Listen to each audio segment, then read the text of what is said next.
유튜브 채널 가장 많이 본 뉴스, 구독, 좋아요, 알림 설정, 댓글은 저에게 큰 힘이 됩니다. 우리나라의 전투기 제작 기술 수준이 수십 년간 축적된 점 역시 기대할 만한 대목이다. 우리나라는 1970년대 후반 제공호 F5EF 조립 생산, 80년대 KF-16 면허 생산을 통해 생산 기술을 확보했다. 1990년대 들어서는 KT-1 기본훈련기와 KA-1 공중통제기를 국내 독자 개발했다. 미국 등 군사대국들은 무기를 판매할 때는 비교적 저렴하게 내준 뒤 향후 수리나 최신화 과정에서 거액을 요구하고 있기 때문이다. 군 관계자는 무기체계 플랫폼을 저렴하게 공급한 뒤 성능 개선 작업에 따른 운영 유지비, 소프트웨어 업데이트비, 엔진 수명, 유지 비용 등을 올려받는 게 전반적인 추세라며 한국형 전투기 개발비가 많이 들더라도 그동안 경험에서 30에서 40년을 운영한다고 하면 힘이 들고 어렵더라도 직접 개발하는 게 더 이익이라고 설명했다. 카이가 개발한 고등훈련기로 경전투기로 전환이 가능하다. 2006년에는 한국항공우주산업임이 록히드 마틴과 합작해 T-50 고등훈련기에 이어 TA-50, FA-50 등을 개발했다. 축적된 기술은 한국형 전투기 개발에 반영되고 있다. FA-50은 모델명을 약간씩 바꿔서 태국, 인도네시아, 필리핀 및 이라크 등지의 경전투기로 이미 수출을 한 바 있고 좋은 평가를 받고 있으며 계속하여 수출을 위해 탐촉을 하고 있다. 한국형 전투기 사업으로 인한 방위 산업과 관련 경제적 파급 효과도 기대된다. 2012년 국방과학연구소가 내놓은 탐색 개발 결과에 따르면 한국형 전투기 사업의 산업 파급 효과는 최소 19조 원에서 최대 23조 원, 기술 파급 효과는 40조 7천억 원에 달할 것으로 예상됐다. 이처럼 시위를 떠난 화살이 된 한국형 전투기 사업은 관련 제철, 전자, 전기 등의 모든 소재 산업이 고르게 분포되어 있어 경쟁력과 기술이 융합되어 수많은 산하를 건너고 이제 얼마 남지 않은 관역을 향해 날아가고 있다. 지금으로선 새 전투기가 기대치를 충족하는 제반 성능을 구현해 각종 비판과 수출 대상국 불안에 대한 우려를 불식시켜 인내를 갖고 KF-X를 반드시 성공시켜야 한다. 이 동영상의 이미지와 사운드는 유튜브 채널 가장 많이 본 뉴스가 소유하고 있다. 우리 군이 국산 전투기를 보유하지 못하면 앞으로는 해당 전투기는 물론 이에 딸린 무인기들, 그리고 전투기와 무인기를 연결하는 제반 기술까지 모두 돈을 주고 사들여야 하는 사태에 직면할 수 있다. 각종 무기체계의 운영 유지비가 갈수록 비싸지는 점도 고려사항이다. 미국 등 군사대국들은 무기를 판매할 때는 비교적 저렴하게 내준 뒤 향후 수리나 최신화 과정에서 거액을 요구하고 있기 때문이다. 지금도 KF-X에 대한 회의론이 있는 게 사실이다.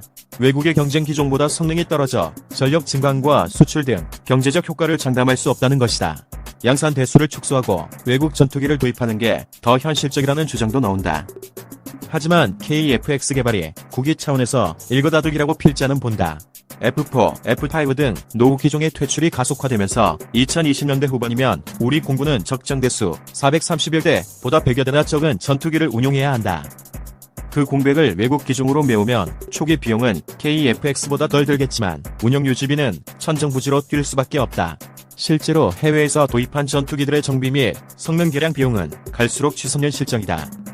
KF-X가 도입되면 운영유지 예산 절감과 정비 소요기간 단축을 통해 높은 가동률을 유지할 수 있다. 개발 과정에서 축적된 선진 기술력은 한국형 스텔스기와 6세대 전투기 개발로 직결돼 미래 공군력 건설과 자주 국방에도 크게 기여할 것이다. 한국형 전투기 KF-X 사업이 본격 궤도에 오른 지 5년여 만에 시제기 최종 조립에 들어갔다. 3일 한국항공우주산업 카이는 CJ1호기 최종 조립을 시작했다며 이미 제작을 마친 동체, 전방, 중앙, 후방, 관 알개 등 기체 주요 부위를 결합해 전투기 실체를 현실화시키는 작업이라고 밝혔다. 한국형 전투기 도입 사업은 창군 이래 최대 무기개발 사업이다. 개발 비용만 8조 6천억 원에 이르고 앞으로 10조 원을 들여 120대를 생산할 계획이다. 수십 년간 사용한 노후 기종인 F4와 F5 전투기를 대체한다. 현재 설계로는 공군이 도입한 F-35A와 같은 5세대급 스텔스 전투기에는 못 미치지만 군은 향후 스텔스 기능을 보강할 계획을 갖고 있다.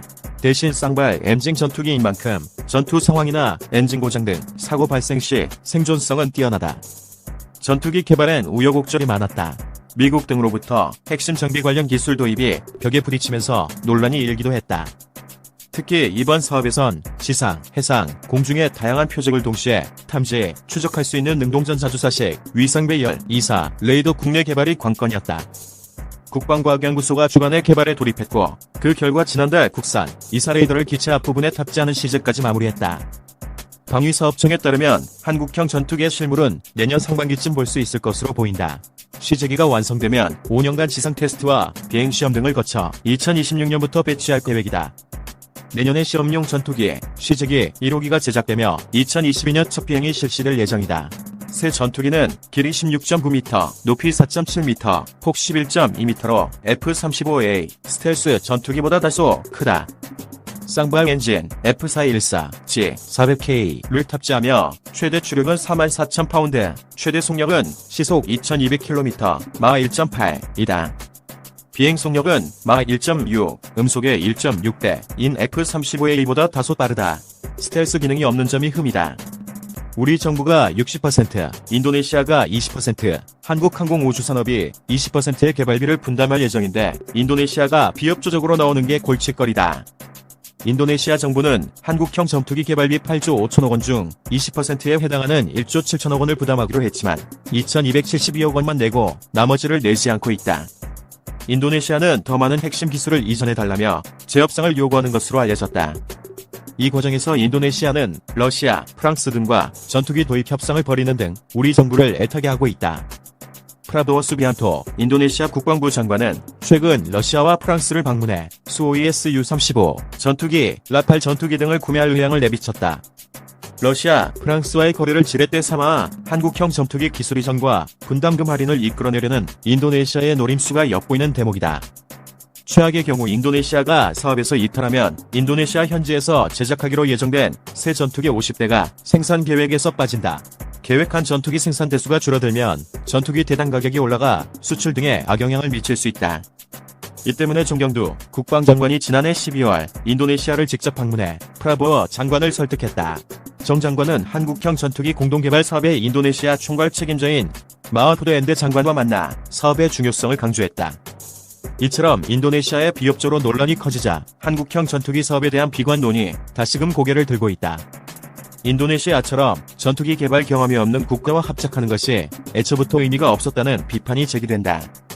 보임, 록히드 마틴, 이즈 등 선진 항공업체와의 합작이 필요했는데 인도네시아를 사업 파트너로 끌어들인 것 자체가 실책이란 것이다. 유튜브 채널 가장 많이 본 뉴스, 여러분의 구독과 좋아요, 알림 설정은 컨텐츠 제작에 큰 힘이 됩니다. 시청해주셔서 감사합니다. 본 포스팅이 도움이 되셨다면 구독과 댓글로 관심 표현해주세요.